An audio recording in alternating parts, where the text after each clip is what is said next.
Bom dia, meu nome é Beatriz Magalhães Silva e sou estudante de enfermagem da Universidade de Brasília e pesquisadora voluntária do Programa de Iniciação Científica.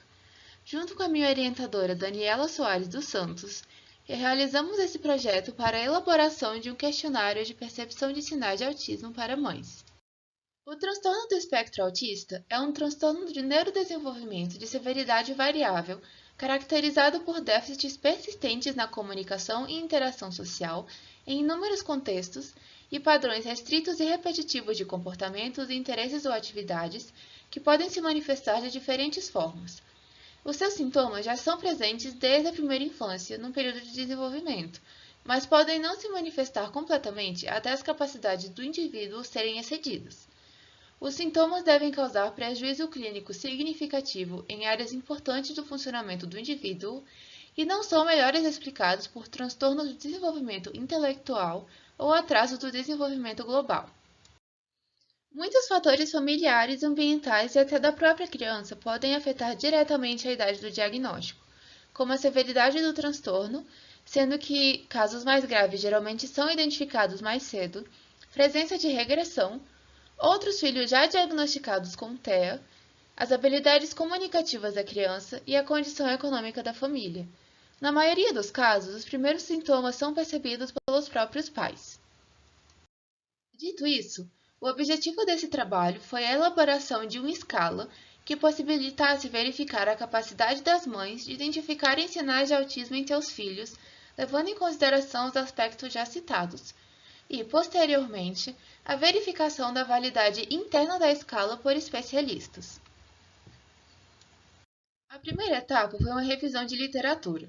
Os artigos foram procurados nas bases de dados Cielo, PubMed, periódicos CAPES e Google Acadêmico, com os descritores Autism, ASD, First Signs, Parents e Children. Os critérios de inclusão dos artigos foram estudos clínicos realizados com pais de crianças já diagnosticadas com TEA, a presença da descrição dos primeiros sinais identificados pelos pais, textos disponíveis em inglês, espanhol ou português e citados em outros artigos. 25 artigos foram selecionados ao todo para leitura íntegra e desses, 12 foram selecionados para utilização no trabalho. Na segunda etapa, que foi a construção do instrumento, foram identificados os primeiros sinais relatados pelos pais, citados pelos artigos selecionados, e a separação em 4 domínios, que foram alterações na linguagem, alterações na interação social, interesses e flexibilidade e comportamentos.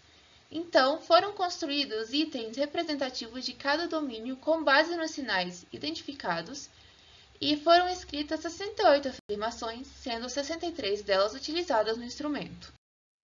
O instrumento, então, foi encaminhado para um painel de especialistas composto por enfermeiros e psicólogos que já tinham experiência prévia no atendimento a crianças autistas e suas mães.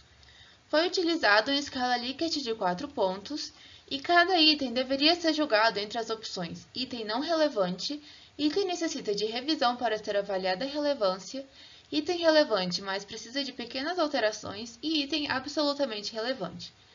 Depois da validação, a análise dos dados foi conduzida no R e a confiabilidade foi estimada a partir dos testes de capa de Flies e coeficiente de correlação intraclasse.